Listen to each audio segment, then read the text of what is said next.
एक तरफ राहुल गांधी भारत जोड़ो यात्रा पर निकले हैं तो दूसरी तरफ राजस्थान में कांग्रेस टूट के कगार पर खड़ी है।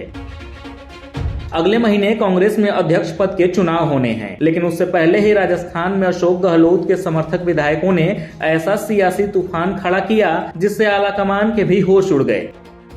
चलिए आपको राजस्थान कांग्रेस में चल रहे घमासान की पूरी कहानी विस्तार से बताते हैं।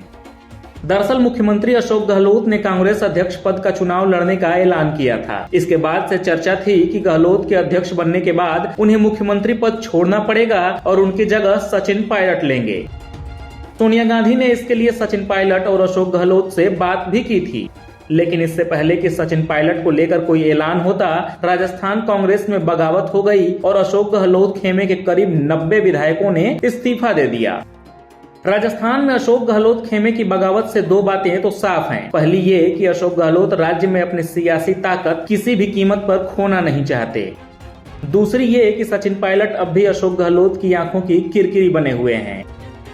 अशोक गहलोत गुट के विधायकों ने कांग्रेस आलाकमान के सामने 3 शर्तें रखी हैं। उसमें से पहली शर्त यह है कि सचिन पायलट को मुख्यमंत्री ना बनाया जाए, क्योंकि उन्होंने 2020 में सरकार से बगावत की थी। मुख्यमंत्री उन 102 विधायकों में से किसी को बनाया जाए जो संकट के समय सरकार के साथ थे।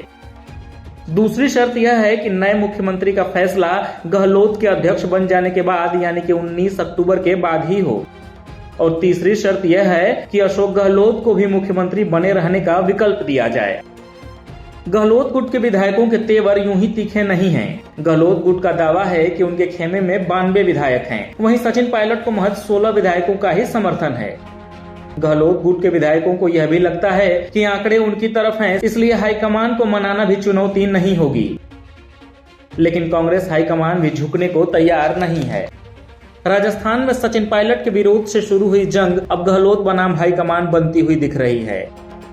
हालांकि अशोक गहलोत ने साफ कह दिया है कि राज्य में जो भी हो रहा है उस पर अब उनका कोई बस नहीं है। चलिए अब आपको राजस्थान का सियासी गणित भी बता देते हैं।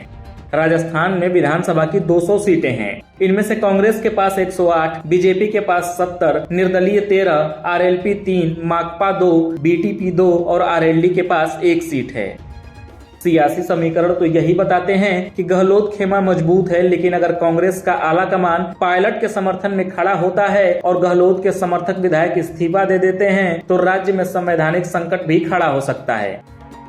भाजपा पहले ही राष्ट्रपति शासन लगाने की मांग कर रही है।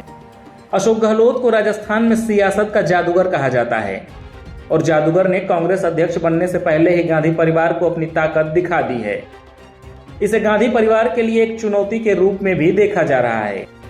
साल 2020 में जब सचिन पायलट ने सरकार से बगावत की थी, तब सोनिया गांधी और राहुल गांधी ने सचिन पायलट को इसी शर्त पर मनाया था कि राजस्थान के अगले मुख्यमंत्री वही होंगे।